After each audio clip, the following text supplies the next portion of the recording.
प्रश्न पूछिए। कट करिए जी, प्रश्न पूछिए। जी सर जी, नमस्कार। नमस्कार। मैं छत्तीसगढ़ से बोल रहा हूँ सर। जी मेरा नाम शिवन है। जी जी, मैं आपसे एक सवाल पूछना चाहता हूँ। जी और मेरा सवाल यह है कि आज लोग बोलते हैं कि मैं नहीं गिरूंगा, मैं परमेश्वर से दूर नहीं होगा, उसको नहीं भूलूंगा बोलते हैं। पर वचन में एक बात लिखा गया है यूहन्ना के बारे में जी कि यूहन्ना जब बपतिस्मा दे रहे होते हैं सर जी स्वयं यीशु मसीह उनके पास आ जाते हैं। जी और जब बपतिस्मा के लिए बोलते हैं तो यूहन्ना खुद बोलता है कि तेरे हाथ से मुझे बपतिस्मा लेने की जरूरत जी मैं नहीं दे सकता। जी और ये जान जाते हैं। लेकिन और एक जगह पर लिखा गया है कि जब बंदी गृह में यूहन्ना रहते हैं सर जी तो वहां पर बोलते हैं कि जिसकी हम इंतजार कर रहे हैं, क्या वही तुम हो कि और कोई आने वाला है, इस प्रकार जी जी मत्ती का 11:3। हाँ जी जी जी तो मेरा सवाल ये है कि उस समय तो पूरी तरह से जान जाते हैं, पर ये बंदी गृह में जब रहते हैं तो इस प्रकार सवाल क्यों करते हैं सर? वंडरफुल, बहुत अच्छा सवाल। ओके जी, लाइन पे बने रहें, जवाब दे रहा हूँ, ठीक है ना। साथ ही साथ आपका फोन साइलेंट मोड पे है, क्योंकि अगर साइलेंट मोड पे होगा तो टू नहीं बचेगा, शायद आता ही है, ठीक है, कोई बात नहीं। जी, भाई साहब का प्रश्न ये है कि जॉन द बैप्टिस्ट, यूहन्ना बपतिस्मा, वो व्यक्ति जानता था। उसी ने खुद ने कहा कि देखो ये जो आ रहा है जगत का मेमना है। उसने कहा कि मैं जानता हूं कि तू मसीह है, बपतिस्मा मुझे लेना है आपसे, आप नहीं लेना मुझसे। ये दूसरा। तीसरा, आसमान को कबूतर, पवित्र आत्मा को कबूतर की नहीं आसमान से आते देखा, आसमान से आवाज आई परमेश्वर पिता की। इन सब का विटनेसेस वाला जॉन द बैप्टिस्ट मत्ती 11:3 में अपने चेलों को भेजता है। जब वो जेल में था, कहता है कि जाके पूछ के आओ कि आने वाला तू है या कोई और। तो ऐसी बातें जॉन द बैप्टिस्ट के साथ क्यों हो गई, ये प्रश्न भाई ने अभी पूछा है ना। इसका जवाब मैं इस तरीके से दे देता हूं। देखिए, सबसे पहली चीज यह है कि जब हम किसी को कहते हैं ना ये प्रभु का सेवक है, तो उसके ऊपर एक प्रकार का थप्पा या छाप या आइडेंटिटी या मोहर नहीं लग जाती कि ये कभी गलती नहीं करेगा। ये दिमाग में डाल लो आप। वाह, वापस बोल दूं। एक व्यक्ति जिसको आप सेवक कहते हो, जिसको आप प्रॉफिट कहते हो, जिसको आप नबी कहते हो, जिसको आप पास्टर कहते हो, जिसको आप अपोस्तल प्रॉफिट कहते हो, यहां तक कि डैनियल राज भी, अगर ये कहते हो कि ये प्रभु का दास है, ये तो कभी गलती नहीं करेगा, ऐसा स्टैंप, थप्पा, छापा नहीं लगाना। मूसा प्रभु का नबी, एक ऐसा व्यक्ति जिसको प्रभु कहता है ये मैं इसको ऐसे बात करता हूं जैसे कोई अपने भाई से बात करता है। अब्राहम से कहता है कि ये तो मेरा चुना हुआ है, ये मेरा घर का आदमी है, जिसके ऊपर मैं अपनी एक ऐसी राष्ट्र लाऊंगा जिसको कहते हैं इजराइल, नेशन ऑफ इजराइल। तो ऐसा व्यक्ति, अब्राहम से गलती हुई।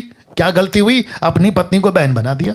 दूसरा, उसको कहा था विश्वास कर तेरी पत्नी से तुझे बच्चा होगा, बीच में हज़ीरा को घुसा दिया, जिसके चलते इस्माइल पैदा हो गया। मूसा चट्टान पे लकड़ी मार दी दूसरी बार, जबकि नहीं मारना था। दाऊद गलती कर दी। ऐसे कितने लोग हैं जिनसे गलतियां हुई है। तो वापस कहता हूं, जॉन द बैप्टिस्ट को भी आप कैसे देखेंगे, पतरस को आप कैसे देखेंगे, पौलुस को आप कैसे देखेंगे, और सेवकों को आप कैसे देखेंगे? तो वापस कहता हूं, किसी सेवक को ऐसे नहीं कहना कि ये तो सेवक है, इससे कभी गलती नहीं होगी। और उसकी गलती हो गई तो फिर यह भी प्रश्न नहीं उठना चाहिए, अरे ये तो प्रभु का सेवक था, इससे गलती कैसे हो गई? तो मतलब क्या प्रभु ऐसे लोगों को चुनता है? तो इसको दिमाग से निकाल दो, चाहे वो कोई भी क्यों ना हो। परमेश्वर को छोड़ कोई परफेक्ट नहीं है, सबसे गलती होती है, गलतियां करते हैं और उसके बाद में वो मन फिराते हैं, प्रभु के पास आते हैं। यह अलग टॉपिक है। अब बात करते हैं कि जॉन द बैप्टिस्ट के साथ में कंफ्यूजन कैसा है। भाई साहब आप लाइन पे बने रहिए। हाँ जी, हाँ जी जी, और साथ साथ में सुनते रहिएगा, ठीक है ना। अब बात करते हैं जॉन द बैप्टिस्ट को कंफ्यूज क्यों हो गया। एक व्यक्ति कहता है कि ये है मसीहा। नाउ आपको जानना होगा भाई साहब, मुझे नहीं पता आप बाइबल कब से पढ़ रहे हैं, लेकिन अगर आप टोटल हिस्ट्री पढ़ोगे, मसीहा का इंतजार हो रहा था। थोड़ा लंबा खींच रहा हूं, कोई बात नहीं, लेकिन बहुत अच्छा प्रश्न है, उसका जवाब भी तगड़ा होना चाहिए। मसीहा का इंतजार हो रहा था, जिसकी प्रोफेसी करी दानियल ने, जिसकी प्रोफेसी करी मूसा ने, the book of exodus chapter 18 में, जिसके चलते बहुत सारी प्रोफेसी की बातें यशाया, यिर्मयाह, हिजकियेल, आमोस की किताब, यशाया की किताब 9वां अध्याय, ऐसे मसीहा का इंतजार हो रहा था। और मसीहा का इंतजार का मतलब है एक राजा का इंतजार हो रहा था, जिसके चलते ज्योतिषों ने कहा कि यहूदा के कौम में एक राजा पैदा हुआ है। मत्ती 2:2।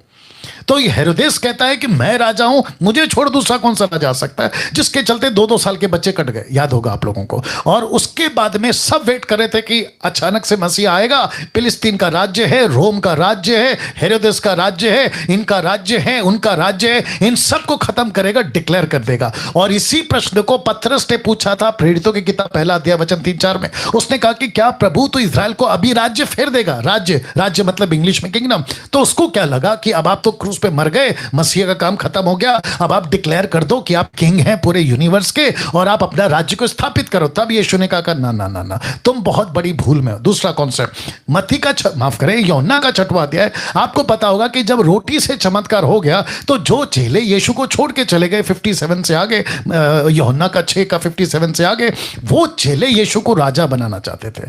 तो सबको लगा कि यीशु राजा बनेगा, राज्य करेगा, राजा बनेगा, राज्य करेगा। भाई साहब आप सुन रहे हैं, आशा करता हूं। तो जिसके चलते जब यीशु का प्रचार शुरू हुआ, बहुत ध्यान से सुनिएगा, तो यीशु के प्रचार में क्या था? एक गाल पे कोई मारे तो दूसरा दे दो। ये राजा का नेचर नहीं है, ये राजा का स्टाइल नहीं है। राजा का मतलब क्या है? जिसने तलवार चलाया उसको तलवार से काट दो, ये राजा का सिस्टम है, ये राजा का एटीट्यूड है। फिर यीशु कहता है गाली दे तो तुम उसको आशीष दो, श्राप दे तो उसके लिए प्रार्थना करो, एक कुर्ता ले जाए तो पैजामा उतार के दे दो, एक मील जाए तो दूसरे मील चले जाना। ऐसी प्रचार सुनकर और ऐसा माहौल, कोड़ियों के बीच में बैठता है, कोड़ियों को चंगाई देता है, वेश्याओं के बीच में उठता बैठता है, उनको ठीक करता है, वेश्याओं को अलाउ करता है, मेरे पैरों को अपने बालों से साफ करो। ऐसी प्रचार जब सुनी तो मत्ती 11:1 जल्दी निकालो, मत्ती 11:1 बहुत ध्यान से सुनना। आपने जो आपने प्रश्न पूछा है, देखिए क्या लिखा है। मत्ती 11:1 में लिखा है, जब यीशु अपने 12 चेलों को आज्ञा दे चुका, वह उनके नगरों में उपदेश प्रचार करने को वहां से चला गया। यूहन्ना ने बंदी गृह में मसीह के कामों का सुसमाचार सुना। तो इसका मतलब क्या है? उसने जेल में बैठे बैठे सुना।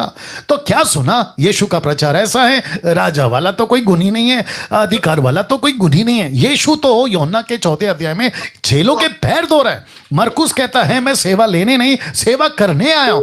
ऐसा प्रचार सुन के भाई साहब, आप जो सुन रहे हो अभी, किसके मन में शक नहीं उठेगा कि क्या ये मसीहा है? अब बताइए। हेलो, हाँ जी जी, अभी मन में प्रश्न उठेगा ना? जी, सही है जी। अगर यीशु का लाइफस्टाइल ऐसा है, एक तरफ प्रोफेसी है कि मसीहा पैदा होगा, एक तरफ प्रोफेसी है कि राजा पैदा होगा, लेकिन ये मसीहा राजा क्या कर रहा है? चेलों के पैर धो रहा है, कोड़ियों के बीच में उठ रहा बैठ रहा है, और ऊपर से पापियों को प्यार करता है, कहता है पापियों को प्यार करता हूं। तो ऑब्वियस है ना सर। इसलिए फिर उसी 11:5 में लिखा कि धन्य है वो जो मेरे कारण ठोकर ना खाए। तो फिर यीशु ने कहा कि जाके बोलो, अंधे देखते हैं, लंगड़े चलते, सुसमाचार का प्रचार किया जाता है। तो जॉन द बैप्टिस्ट को वहां पे क्लियर हो गया सर, मैसेज पहुंचने के बाद, ओके इसका प्रचार अलग है लेकिन यही मसीहा है, इसकी बातें अलग है लेकिन यही यीशु है। दैट्स, आशा करता हूं आपको जवाब मिल गया। जी, बहुत बहुत धन्यवाद जी। Thank you. साधु रीति से आपने जवाब दे दिए। जी, God bless you. Thank you. Okay, एक आखिरी